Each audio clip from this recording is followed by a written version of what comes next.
Good evening and welcome to Poland Daily. I'm Nicholas Richardson and this is the news. The Interior Ministers of Brandenburg and Saxony have appealed to the German Interior Minister, Nancy Faeser, to introduce temporary controls on the borders with Poland and the Czech Republic due to a growth in the number of illegal border crossings.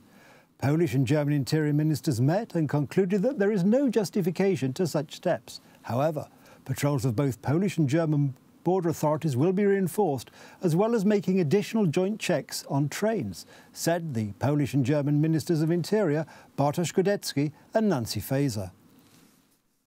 German Interior Minister Nancy Faeser announced a tightening of border controls between Germany and Poland on Tuesday. By strengthening border controls, increasing personnel here on the ground, having joint controls also on trains and on domestic air traffic, we will be able to cope with the new migration pressure together, said Faeser during her visit to the Polish border town of Świecko on Tuesday. Faeser and Polish Deputy Interior Minister Bartosz Grodecki visited the Joint Centre for German-Polish Police and Customs Cooperation in Świecko.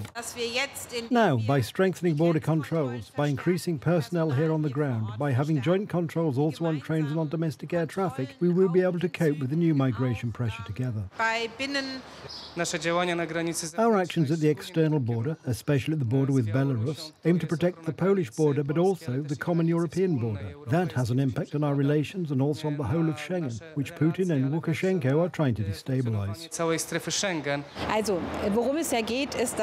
So what this is about is that we are stepping up border controls. That is the common goal of Saxony, Brandenburg and the Federal Republic of Germany.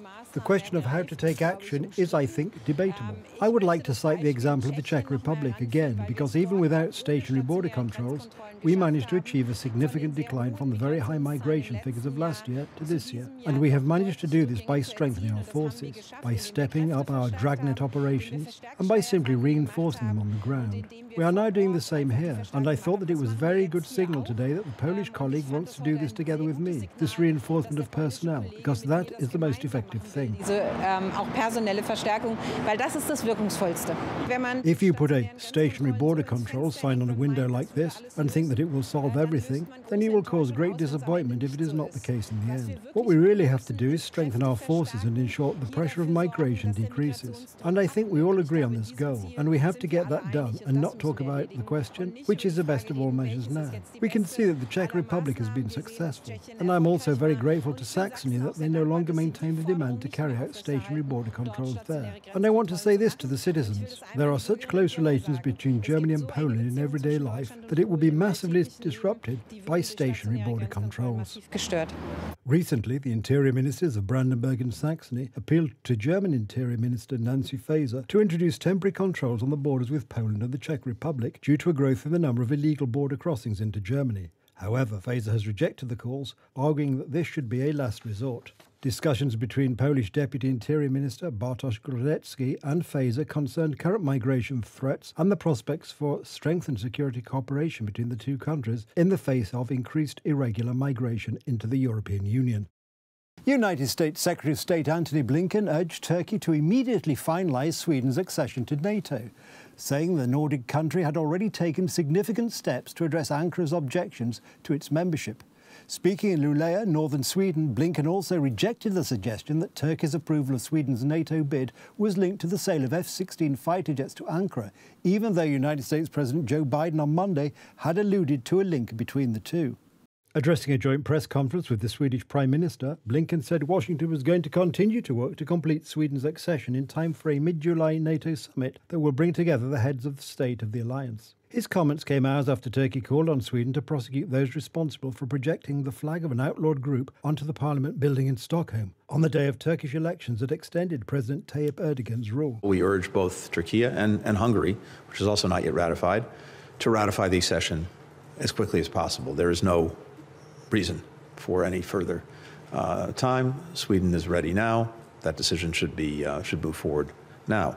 And I think it has rightly focused attention on some of its security concerns that both Sweden and Finland have taken remarkable steps to address, important ones. So I think it's to Turkey's credit that it's been able to focus all of the alliance on some of these concerns, but it's to Sweden's credit, as well as Finland's credit, that they've taken concrete action to address those concerns.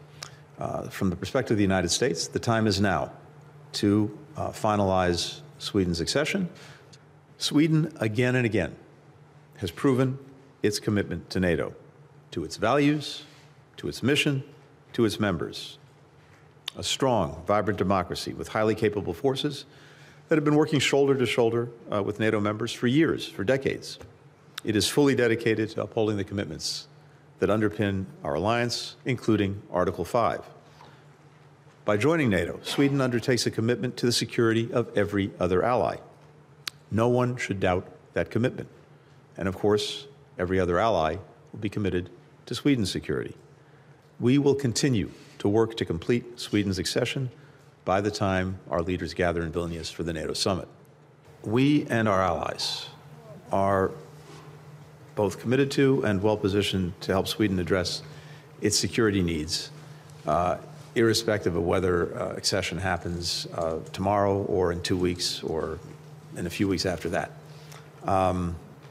We've been clear that we will not tolerate any aggression against Sweden, no matter its actual status. It's equally true that there are members of Congress who feel strongly, and while we are not linking the two issues, and I say we, I mean the Biden administration, some members of Congress are. They are linking Sweden's accession to NATO to the moving forward on the F-16s. Congress is a fully equal and independent branch of government. Their voice and their vote in any such decisions, of course, is critical. But from our perspective, we believe that both should go forward. We are in constant contact with our Turkish counterpart on this specific issue, of course. So, and just to reiterate what I've said before, I mean, we have always known that two things. One is we have a memorandum, we are fulfilling it, and the very final part of that is actually being put into force June 1st. That is the day after tomorrow, when the new piece of legislation, actually, in counterterrorism, and that is an important step, and thereby we have done what we told our Turkish friends, and within the framework of the trilateral memorandum, very, very important. And we acknowledge the fact that they have good reasons to have had concerns. Sweden and Finland applied for NATO membership last year following Russia's invasion of Ukraine,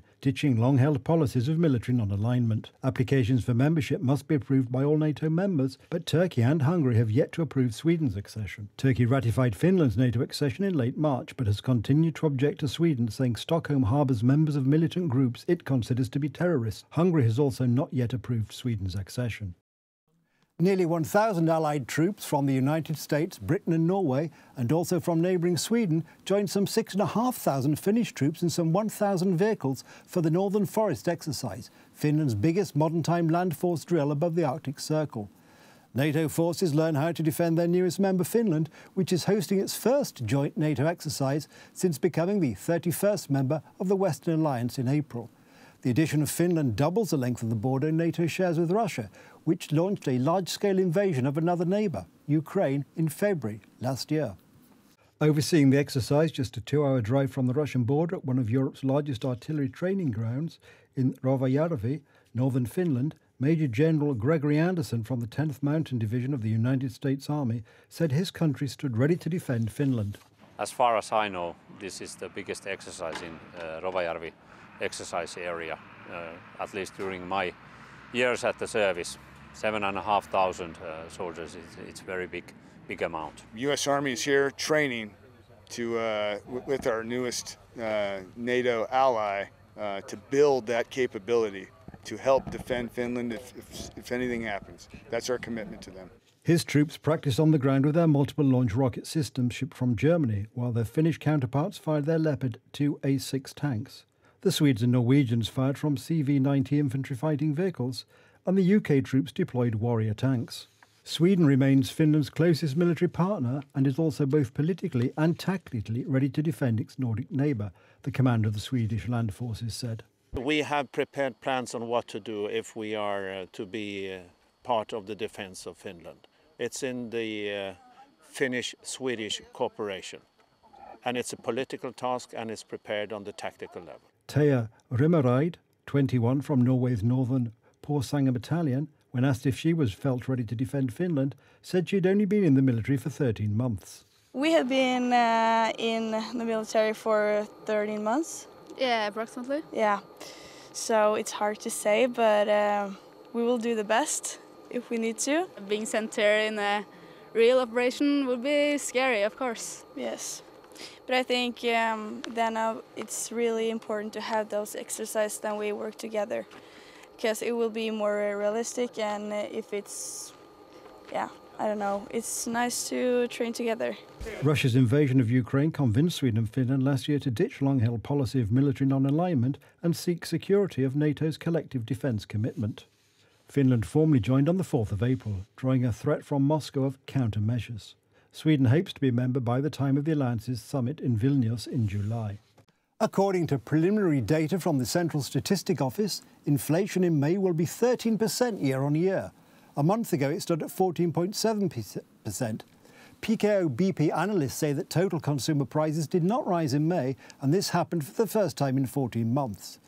The main source of the reduction in inflation was fuel prices, which fell for the third consecutive month, and the rate of decline is accelerating. That's the news. Thank you for watching. Stay with us for the weather, Poland Daily Business and more programmes. But from me, it's have a good night and a better tomorrow.